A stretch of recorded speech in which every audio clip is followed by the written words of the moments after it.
आमिर भाई, जिस तरह कल एक अफसोसनाक वाकया पेश आया नेशनल टीवी के ऊपर शोएब अख्तर के साथ और फिर पूरे सोशल मीडिया के ऊपर एक नई बहस छिड़ गई, कल के वाकये पे आप क्या राय रखते हैं? देखिए, it's very sad.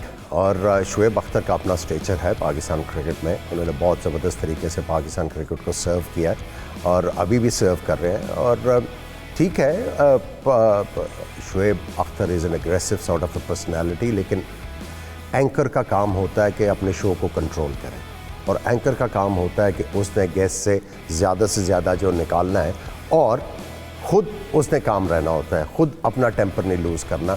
So I think it was sad. वो जो भी है, और स्पेशली इस वजह से सैड है कि साथ में बैठे हुए एक बहुत बड़ा नाम क्रिकेट का सर विवियन रिचर्ड्स, और उसके बाद आपके साथ डेविड गार बैठे हुए हैं जो the most elegant left handed batsman you could say, वो बैठे हुए हैं और बड़े नफीस इंसान हैं। उनके सामने ये वाला सारा जो था, आई think it was a bad taste. आइंदा से मेरा ख्याल है इन चीज़ों से रिफ्रेन करना चाहिए।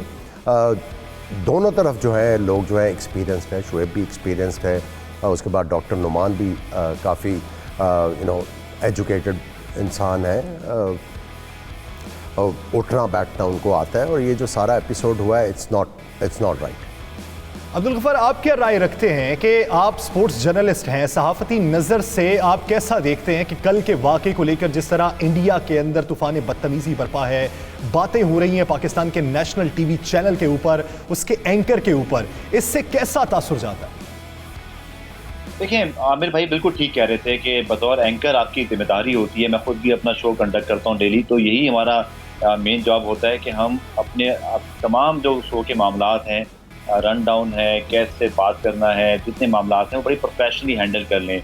और ऐसी सिचुएशन पर सबसे पहले होस्ट को सबसे पहले जो है ना काम डाउन होना पड़ता है, क्योंकि एक्चुअली वो कहते हैं ना कैप्टन ऑफ द शिप, वो उस चीज़ को कंट्रोल करता है। मुझे समझ नहीं आई कि इतनी ज़्यादा बात कैसे बढ़ गई, क्योंकि मैंने भी टू बी ऑनेस्ट कल अपने शो में बिजी था। फिर मैच के बाद आपको पता है हम सब एनालिसिस अपने अपने शोज़ कर रहे होते हैं। मैंने कहीं रात गए जाके तब ये देखा, तो मुझे अंदाज़ा हुआ कि हमारे सोशल मीडिया वाले, अब आपको पता है, ज़्यादा एक्टिव होते हैं, हमसे ज़्यादा फैंस चीज़ें पहले ढूंढ के ले आते हैं। और मुझे भी ट्विटर पे जो है ना वो इन्हीं लोगों से देख के फिर पता चलता है जी अच्छा वहाँ कुछ हो गया है।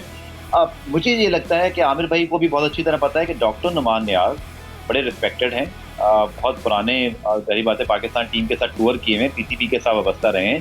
शोएब अख्तर हमारे लेजेंड हैं। आमिर सोहैल की कैप्टनसी में पहली मरतबा उन्होंने आउटस्टैंडिंग परफॉर्मेंस की थी और साउथ अफ्रीका के खिलाफ पाकिस्तान को मैच जितवाया था। मुझे पता नहीं ऐसा क्यों फील हो रहा है कि दो दोस्त जब पुराने हो ना, 30 साल के ऑन स्क्रीन चले, उनकी रिस्पॉन्सिबिलिटी बहुत ज़्यादा थी। इसमें कोई शक ही नहीं है कि जो कुछ हुआ है ये बहुत गलत हुआ है। और मुझे ये कहने में भी कोई मतलब आर नहीं है कि नौमान नियाज़ साहब को अपने होस्ट को ज़्यादा रिस्पेक्ट देनी चाहिए थी। वो उनके गेस्ट थे, वो साबिक क्रिकेटर हैं पाकिस्तान के हीरो हैं। आप किसी को अपने शो में बुलाकर ये नहीं कह सकते कि अब आप चले जाएं। इस तरह की कोई बात हुई थी। आप क्या समझते हैं, क्या शोएब अख्तर के पास कोई और ऑप्शन था? ब्रेक पे गए, ब्रेक से वापस आए और उन्होंने कहा कि मैं क्विट करता हूं और रिजाइन करता हूं PTV से। क्या आपको लगता है कि उनके पास कोई और ऑप्शन भी था? लेकिन शोएब ने जिस तरह बात की, अब उनके दिल में क्या था वो तो शोएब ही जानते हैं, या उस ब्रेक के दौरान क्या हुआ ये भी जारी बात है, हम तो वहाँ मौजूद नहीं थे। बट जो मैंने ऑन स्क्रीन चीज़ देखी, उससे मुझे ये जरूर फील हुआ कि शोएब ने अपोलोजाइज किया, क्योंकि जैसे आमिर भाई भी कह रहे हैं कि सर विव रिचर्ड्स, डेविड गावर, ये बहुत कदावर शख्सियात हैं। हम तो पाकिस्तान में जब ये आए हैं इनको देख के खुश होते हैं कि इनकी बात सुनने का मौका मिल जाए। जैसे लोगों के साथ हमारे अपनी फ्रेटर्निटी के लोग भी बैठे हों तो हम उस पर भी बड़े खुश होते हैं। और डॉक्टर नौमान नियाज़ को उसका क्रेडिट जाता है बाय द वे कि इंटरनेशनल क्रिकेटर्स को पाकिस्तान लेकर आए हुए हैं, बट ये उनके सामने सब कुछ हो गया। It is so unfortunate. अब यही देखा जा सकता है कि PTV में जैसे वो ट्वीट भी आ गया कि इंक्वायरी हो रही है, सब कुछ हो रहा है, बट ये अच्छा नहीं हुआ, पाकिस्तान की साख के लिए अच्छा नहीं हुआ, और ये चीज़ ना होती तो बेहतर था। इसमें मैं एक चीज़ ऐड करना चाहता हूँ जो मैंने नोटिस किया। एक चीज़ सारा इलेक्ट्रॉनिक मीडिया ने चंद आप चैनल्स की बात कर सकते हो कि जिन्होंने स्पोर्ट्स शॉप में जाके बल्ला नहीं उठा के देखा हुआ या गेंद नहीं पकड़ा उन्होंने ज़िंदगी में, वो एक्सपर्ट एज एन एक्सपर्ट आए होते हैं। वो आके देखिए, एक एक्सपर्ट की अपनी जो है वो वैल्यू है, एक एनालिस्ट की अपनी वैल्यू है, एक स्पोर्ट्स जर्नलिस्ट की अपनी वैल्यू है। जिस की जो वैल्यू है ना, उसके मुताबिक वो सामने आए। इम्पर्सनेट, वो क्या कहते हैं, वो मैं एक वर्ड यूज़ करता हूँ, वो मैं नहीं करना चाह रहा, TV के ऊपर बैठ के आप वो जो अपनी लिमिट है उसमें रहे, यानी अपनी अपनी डोमेन में रहना चाहिए, इंटरफेरेंस नहीं करना चाहिए। जो क्रिकेट की एक्सपर्टी है, जो final points of the game है, जो चीज़ें जो है निटी ग्रिटीज़ हैं, जो क्रिकेटर समझ सकता है, जिसने अंदर प्रेशर सिचुएशन को डील किया हुआ है, इंटरनेशनल क्रिकेट खेली हुई है, वो आपको ज़्यादा अच्छा पर्सपेक्टिव दे सकता है। आप लोगों की क्रिकेटर्स की बातें सुन के आके आप वो जो थोपना है अपनी जो एक्वायर्ड इंटेलिजेंस है, वो मेरा ख्याल है बंद होनी चाहिए। हर किसी को अपनी लिमिट देखनी है।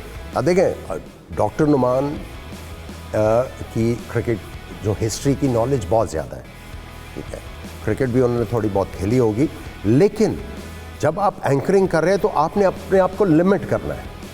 आपने अपनी जो इंटेलिजेंस है उसको नहीं झाड़ना।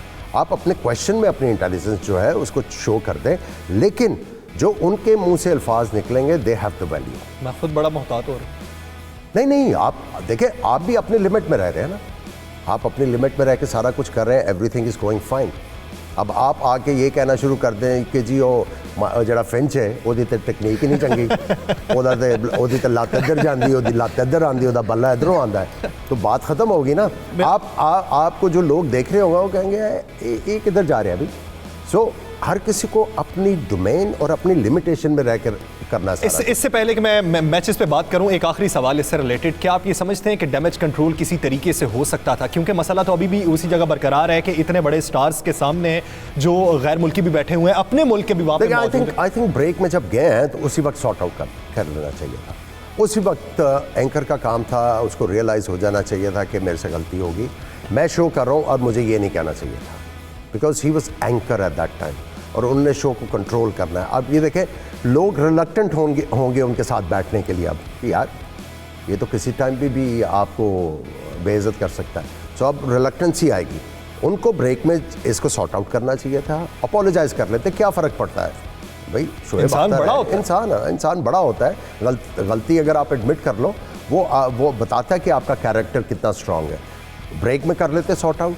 अगर ब्रेक में सॉर्ट आउट किया होता तो फिर वो ऑन एयर आके शोएब अख्तर कभी ये डिमांड ना करता कि if you apologise you should apologise. उन्होंने नहीं किया तो then he decided to go. वहाँ पे भी उनको कंट्रोल करना चाहिए था। लेकिन अ पर्सन वॉकिंग आउट, अब देखें ये दोनों तरफ जो है ना वो प्रोफेशनलिज्म का फुकदान है। शोएब अख्तर की भी कमिटमेंट थी, उनको अपना शो पूरा करना चाहिए था। शो पूरा करने के बाद उनको जो है जो भी मसला है वो उसको करना चाहिए था।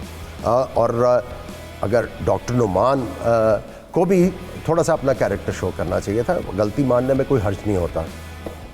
और दूसरी चीज़ आप देखें कि यहाँ पे आपका एक एक लफ्ज़ को लेके उसके मुख्तलिफ वो पैराई में मतलब मुझे भी एक चैनल ने फंसाया था इसी तरह काफ़ी अर्सा पहले। बात में कुछ और कर रहा था, रंग कुछ और दे दिया। सो जब आप इधर बैठते हो नेशनल टीवी के ऊपर, उस चीज़ से भी मैंने काफ़ी कुछ सीखा बाद में।